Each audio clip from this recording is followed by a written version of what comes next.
Salut tout le monde, avant de commencer la vidéo, je vous invite à vous abonner à la chaîne si vous ne l'êtes pas déjà. Lâchez un gros pouce bleu sur la vidéo pour montrer que vous soutenez la chaîne. Et pour toutes celles et ceux parmi vous qui souhaiteraient aider davantage la chaîne et me permettre de la faire évoluer, de rejoindre le Utip en description de la vidéo. Ceci étant dit les amis, bonne vidéo à tous.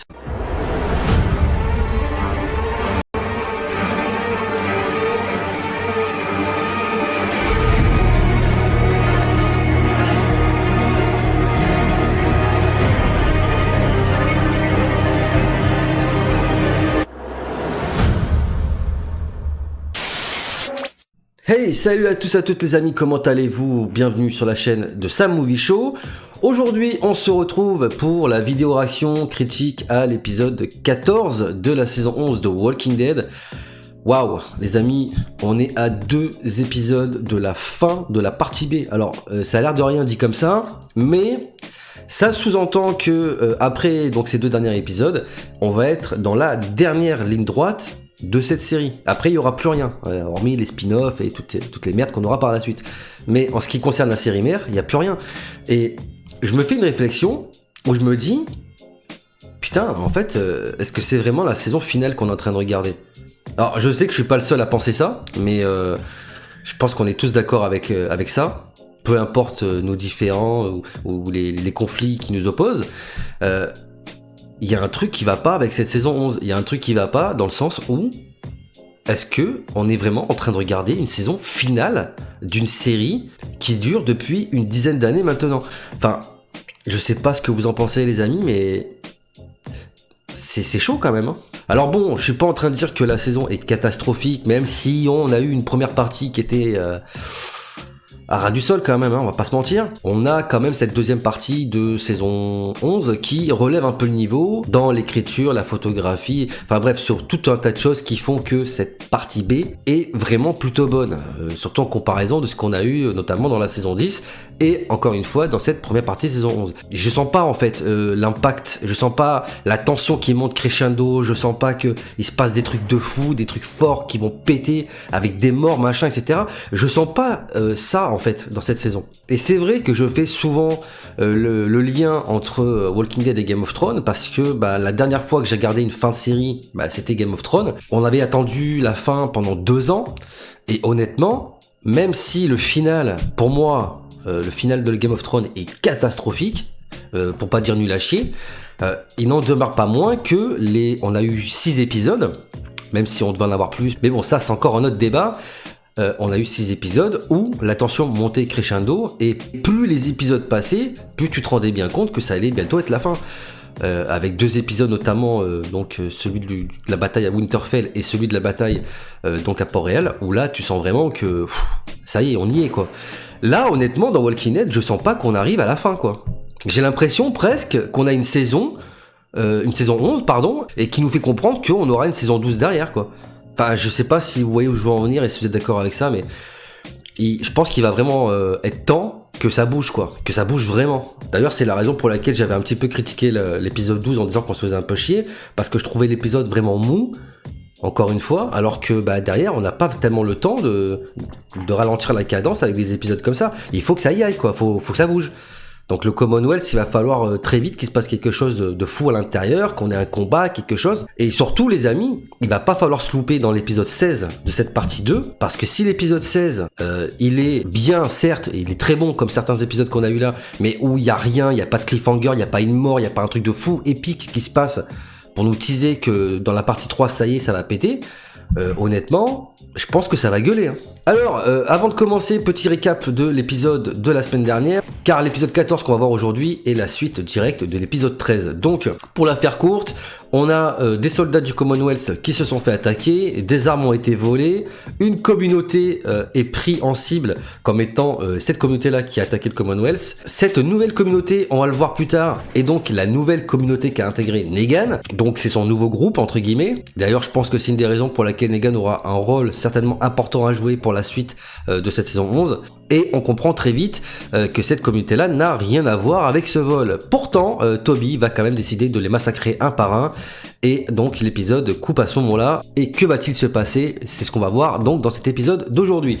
Alors, je pense clairement que ce qui va se passer aujourd'hui dans cet épisode, et ce qui était déjà un peu le cas la semaine dernière, va avoir une sorte d'effet papillon en déclenchant, j'imagine, toute une série de problématiques qui vont petit à petit amener à des conflits à venir avec le Commonwealth. Que va-t-il se passer dans cet épisode? Est-ce qu'il sera bien? Et surtout, est-ce que ça va enfin péter? Et on va voir ça tout de suite les amis, c'est parti, let's go! Ah ouais, c'est un sacré massacre quand même. Hein. Putain. C'est quand même taré le mec. Hein. Et c'est vrai que l'épisode finissait avec Maggie et Aaron qui arrivaient en renfort.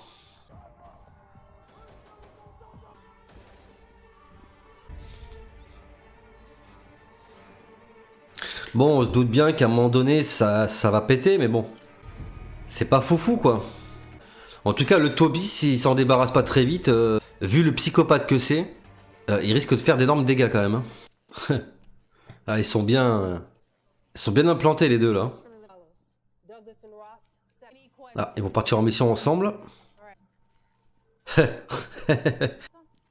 Mais quel boulet, ce mec, sérieux, quoi.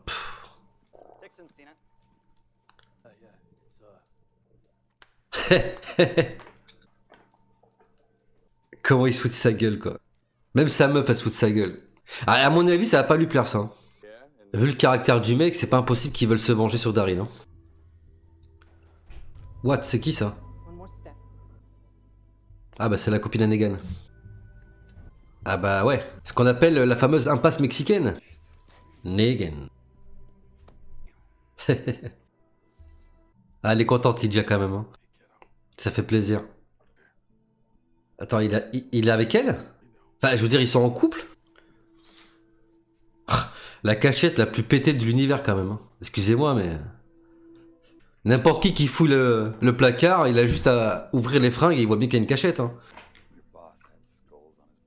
Ah, faut reconnaître que les crânes sur les étagères, c'est plus que chelou, quand même. Bon, où est-ce qu'ils vont, ces deux, là? Qu'est-ce que c'est, ça? Putain, au loin, il a l'air d'avoir une sacrée horde. Hein.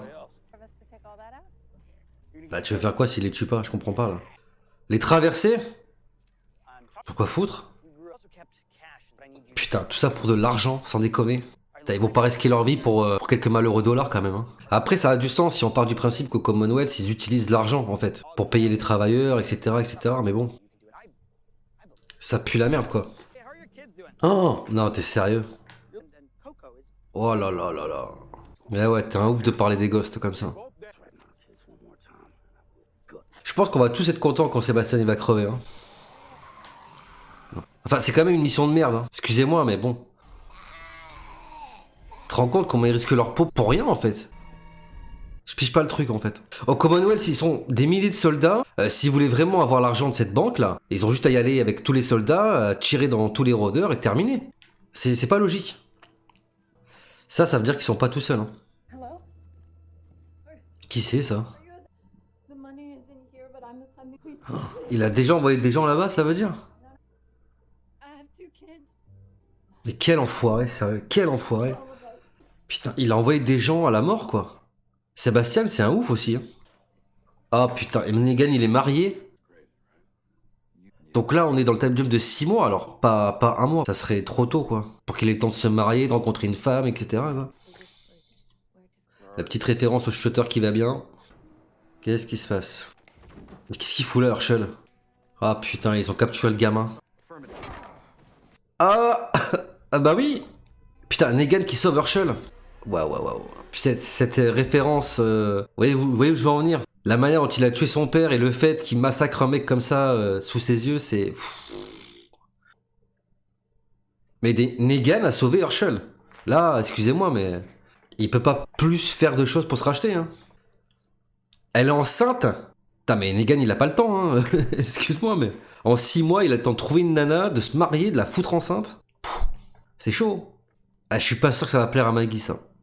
Il a fait une Carl. Herschel, il a fait une Carl. Vous vous souvenez quand Carl il se cache dans le camion? Ah, il fait bien comprendre qu'il va le protéger jusqu'à la mort, le gosse. Hein. C'est compliqué quand même. Ah, Negan, il a tout avoué à sa copine. Il est honnête dans sa démarche, Negan. Tu sens vraiment que le mec, il a changé, quoi. Donc, c'est compliqué, là. Putain, ça va tellement être difficile pour Maggie, quand même.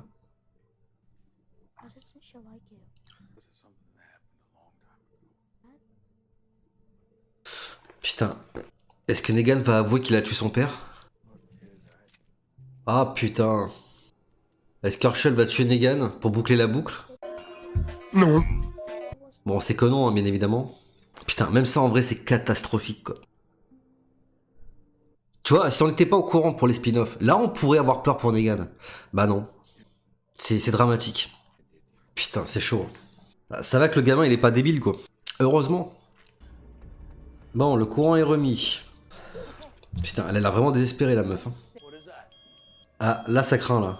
Comment attirer tous les rôdeurs sur toi? Putain, ah là là là là là là. Ah, c'est la merde, hein. Putain, tout ça pour ça. Pour un sac à dos de billets, quoi. Oh là là, sérieux.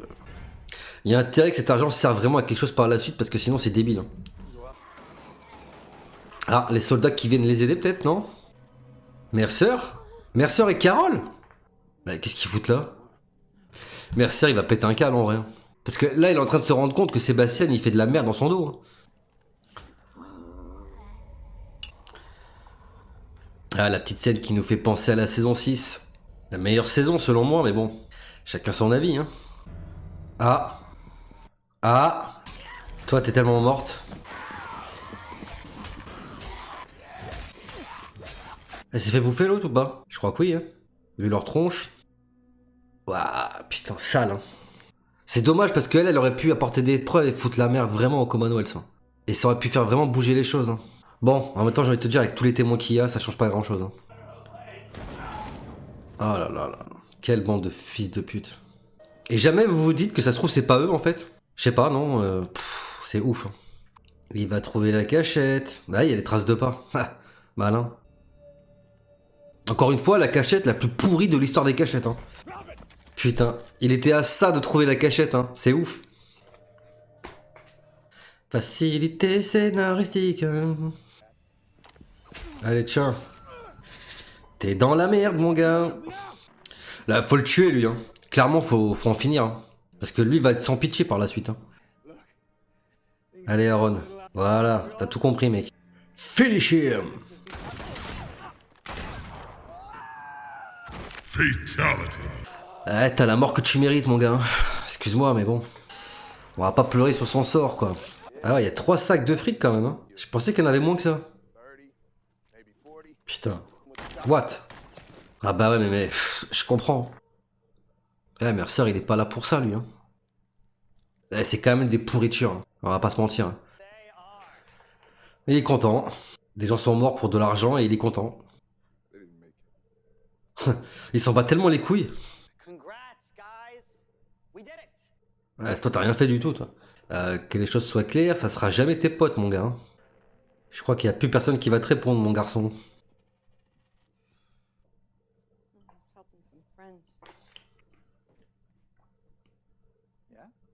Ah, ça veut dire que Lance, il était pas au courant de ça? Ah si. Bah si, il était clairement au courant, en fait. Je sais pas comment Carole, elle va le prendre, tout ça, là. À mon avis, elle commence un petit peu à avoir des doutes sur le personnage. Comment il le téma. Ouais, Negan, il est quand même honnête hein, dans ce qu'il fait. Hein. Il est sincère et il est surtout compréhensif, quoi. Je sais pas comment ça va finir tout ça, mais bon. Ah, on va savoir c'est qui a volé cette fameuse cargaison. Putain. Alors c'est qui? Ah putain, bah voyons. C'est... Ah là là. Ah ouais, fallait qu'elle revienne elle aussi. Et ça finit comme ça, putain. Bon bah les amis, un épisode qui va clairement faire débat, hein. Ça c'est clair et net, surtout par rapport à sa fin, dont on va reparler bien évidemment dans cette vidéo. Alors bon, on apprend beaucoup de choses dans cet épisode concernant tout ce qui a pu se passer autour du vol des armes.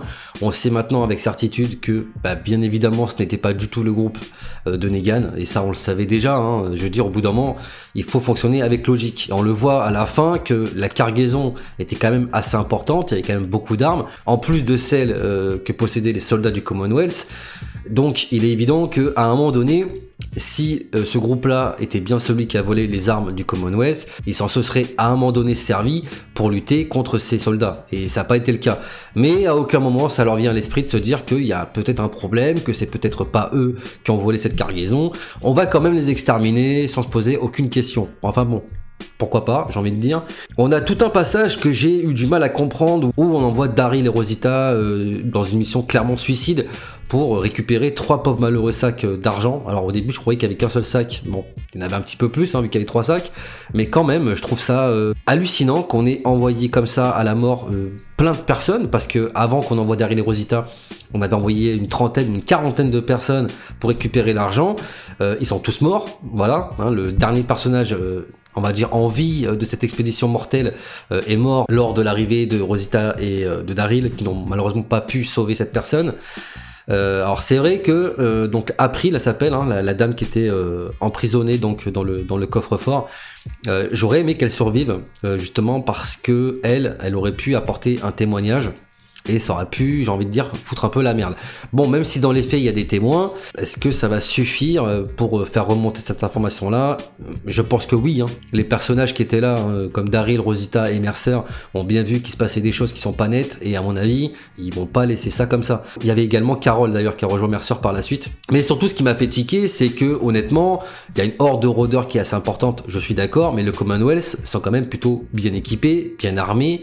Dans les faits, est-ce qu'ils ont vraiment besoin d'envoyer 2 soldats comme ça à la mort, ou une trentaine ou une quarantaine de civils qui sont même pas des combattants, d'après ce qu'on a pu voir, ce sont juste des gars random, alors que t'as une armée colossale qui aurait pu te faire venir à bout de cette horde facilement. Moi c'est ça que j'ai pas compris. Pour moi c'est pas du tout cohérent, surtout qu'en plus on l'apprend plus tard dans l'épisode, Lance était au courant de cette mission. C'est même plus ou moins lui qui aurait, j'ai envie de dire, envoyé ces personnes-là en guise de punition. Donc je sais pas, je comprends pas en fait vraiment comment fonctionne le Commonwealth, parce qu'au bout d'un moment, comme le dit Lance à Carol à un moment donné, dans cette communauté-là, il y a des règles à respecter, il y a tout un espèce de processus de choses, etc.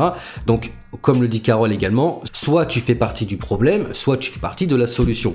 Et je comprends tout à fait, mais si tu as au sein de ta communauté des gens qui sont un frein pour le bon déroulement de ta communauté, t'as d'autres solutions que de les envoyer à la mort. C'est ou tu les bannis, tu les chasses de ta communauté, en prenant bien évidemment le risque qu'à un moment donné ils reviennent à la charge, etc. Bon, ça c'est encore un autre débat. Soit tu les emprisonnes, mais je vois pas l'intérêt de les envoyer à la mort comme ça pour récupérer 3 sacs de merde, quoi. Enfin, excusez-moi.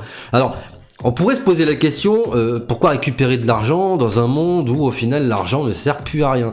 Alors, dans les faits, le Commonwealth, c'est une organisation qui fonctionne un petit peu comme le monde d'avant, avec des gens qui travaillent, qui ont un vrai métier, et je pense que voilà, les rémunérer leur permet également, on l'a vu d'ailleurs dans les épisodes précédents où on a Judith qui va dans un magasin pour acheter des disques, donc j'imagine que pour les acheter, soit ça fonctionne avec des tickets, soit avec de l'argent. En tout cas, l'argent a bien un but dans le déroulement d'une communauté, si tant est que tu veux revenir au monde d'avant. Ça paraît crédible. Mais encore une fois, je trouve que c'est un petit peu délirant d'envoyer des gens au casse-pipe comme ça pour récupérer 3 malheureux sacs, quoi. De l'autre côté, on apprend beaucoup de choses sur Negan qui, en l'espace de 6 mois, parce qu'il y a un time jump de 6 mois entre le moment où le Commonwealth arrive à Alexandria et le moment où on revoit donc le Commonwealth arriver à la colline avec Daryl. En tout cas, j'imagine que c'est un time jump de 6 mois, parce que si c'est le time jump de 1 mois, ça paraît improbable. Mais en gros, Negan, après son exil, a rencontré donc cette nouvelle communauté. Il s'est mis en relation avec une fille avec qui il s'est marié et l'a donc mise enceinte. Donc j'ai trouvé ce passage-là plutôt intéressant pour plusieurs raisons. Même si certains diront que c'est bizarre, que ça va trop vite, que bon bref. Moi je vais pas rentrer dans ces débats-là, parce qu'au final en 6 mois t'as largement le temps de mettre une fille enceinte. Voilà, je veux dire, t'es dans un monde apocalyptique, est-ce que t'as vraiment le temps de faire les choses? Non, voilà, bon. Je pense que Negan a eu largement le temps de faire son deuil de sa femme, que bon, voilà, s'il a envie de se marier ou de se mettre en couple avec quelqu'un, pourquoi pas? Surtout que ça a du sens si on prend le fait que la communauté dans laquelle se trouve est une communauté religieuse, hein.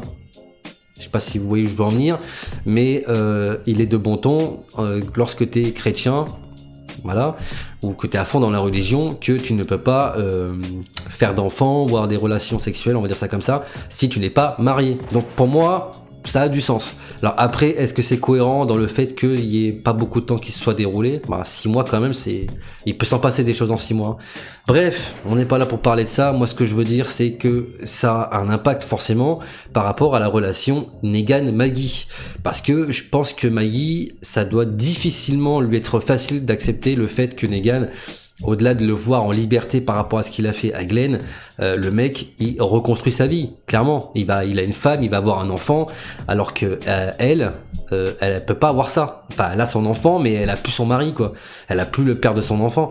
Et je pense que dans sa tête, ça doit être problématique, et ça doit être d'autant plus problématique que en l'espace de quelques épisodes, Negan, en plus d'avoir sauvé toute sa communauté par le passé, que ce soit par rapport aux shooters, etc., il a sauvé Lydia, il a sauvé Judith, il a sauvé quasiment tout le monde. Il a également sauvé la vie plusieurs fois en risquant la sienne pour Maggie, et dans cet épisode, il va également sauver la vie d'Herschel en l'arrachant des mains du soldat du Commonwealth qu'il a fait prisonnier. Il le prend sous son aile, il le protège, il dit clairement à Maggie qu'il va le protéger, qu'il faudra lui passer sur le corps s'ils veulent lui faire du mal, etc.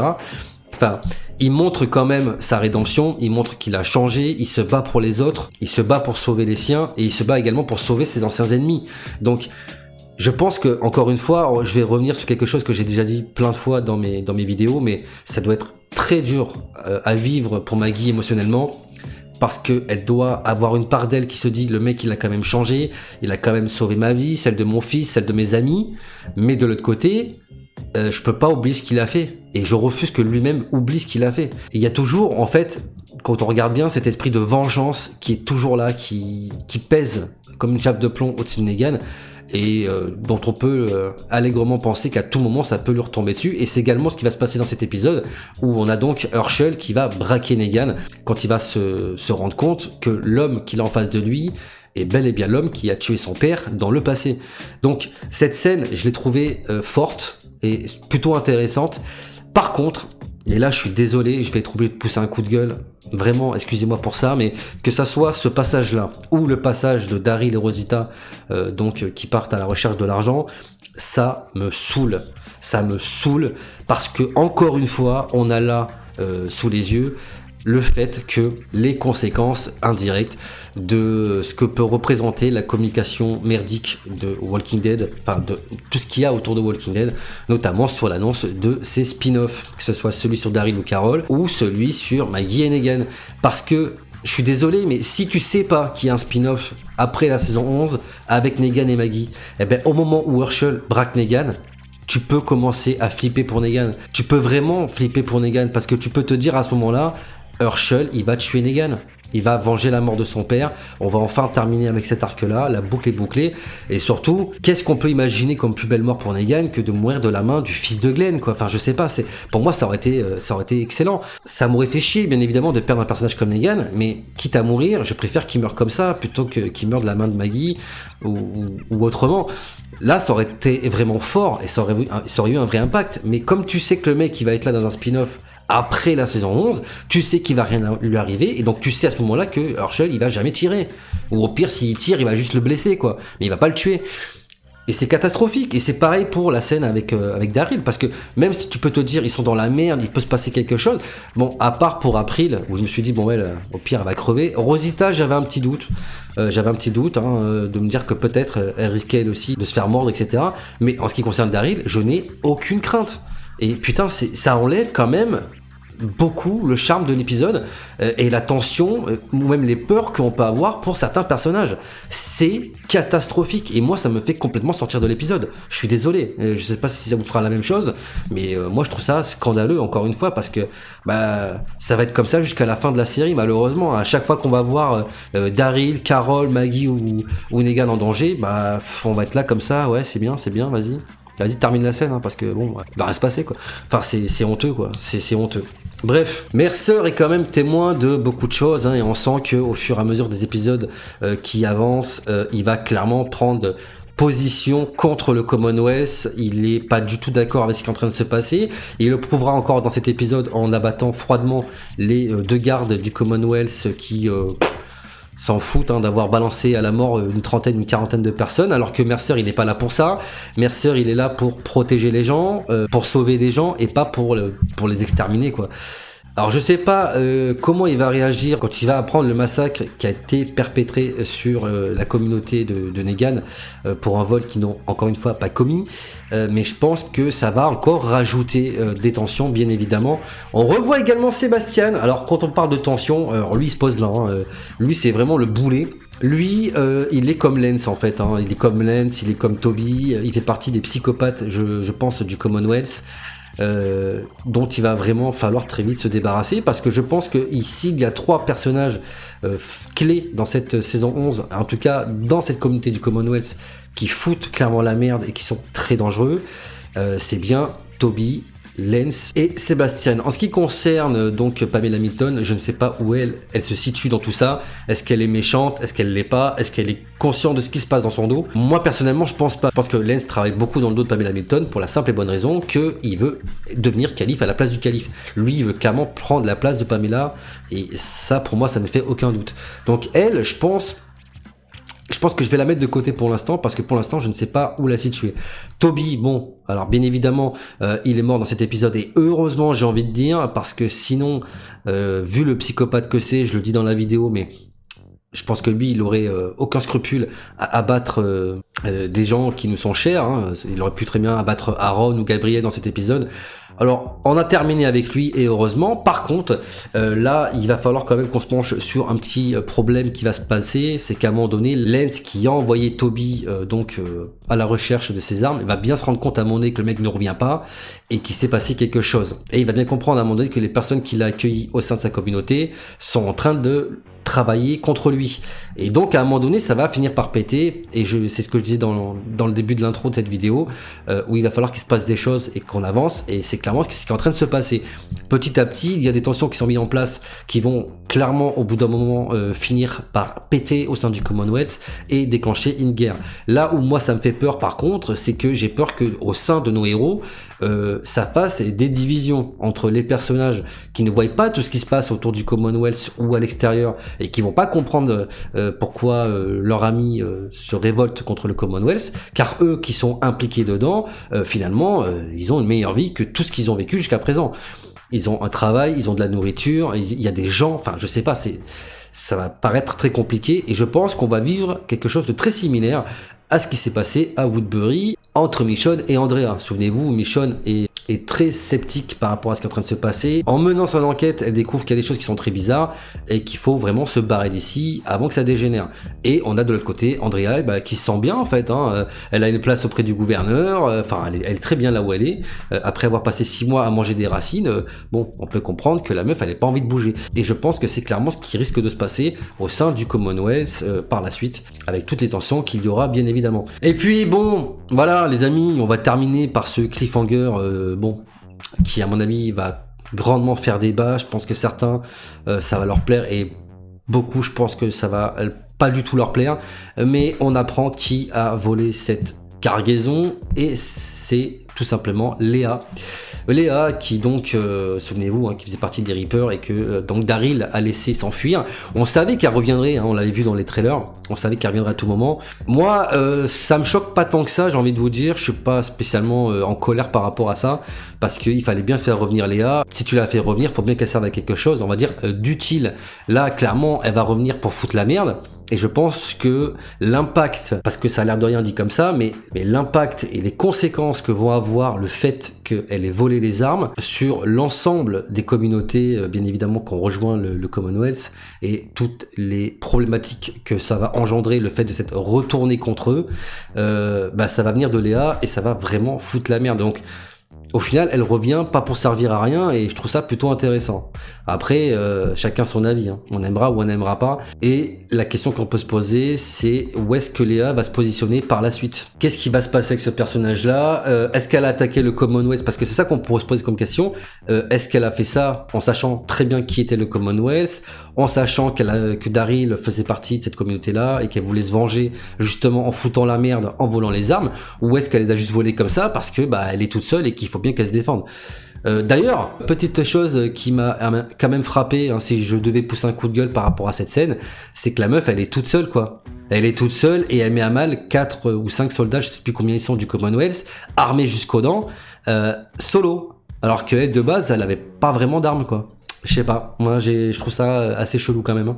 Enfin bon les amis, voilà tout ce que je pouvais vous dire pour cet épisode que j'ai pas trouvé exceptionnel. Hein. Voilà, il est plutôt moyen, c'est pas un mauvais mais c'est pas un bon épisode. Il y a des facilités scénaristiques encore une fois, mais ça bon, j'ai envie de dire que bon, on a l'habitude maintenant. En tout cas, je sais pas quel sera votre avis pour cet épisode. Dans l'espace commentaire de la vidéo, j'attends bien évidemment d'avoir vos avis et vos retours, car ça m'intéresse et que j'ai vraiment envie de voir ce que vous en avez pensé. Donc, dans l'épisode 15 de la semaine prochaine, on peut penser qu'on aura des répercussions par rapport à tout ce qui s'est passé dans les épisodes 13 et 14, qui était donc un épisode scindé en deux parties et qui racontait donc la même histoire. Donc, je ne peux pas vous dire pour l'instant ce qui se passera dans l'épisode 15, que je n'ai pas encore vu, mais il est à penser, maintenant qu'on est à 2 épisodes de la fin de la deuxième partie de saison 11, que les choses vont commencer un petit peu à s'accélérer et que tout ce qui a été mis en place, les tensions, les trahisons, machin, etc., vont commencer à avoir des répercussions.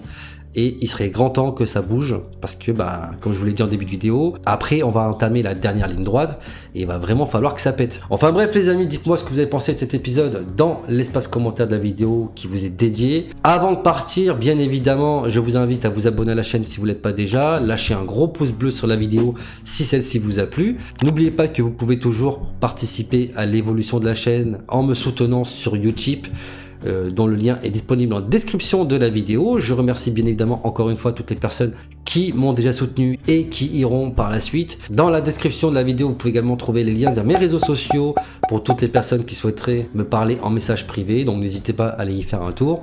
Et n'oubliez pas d'actionner la cloche des notifications pour ne pas rater les prochaines sorties vidéo de la chaîne. Quant à moi les amis, il ne me reste plus qu'à vous laisser. On se retrouve la semaine prochaine pour la partie 2 de la vidéo news sur Walking Dead et bien évidemment pour la vidéo réaction critique à l'épisode 15. Donc voilà les amis, on se retrouve très bientôt. D'ici là, portez-vous bien, prenez soin de vous et des autres. À la prochaine. Big up.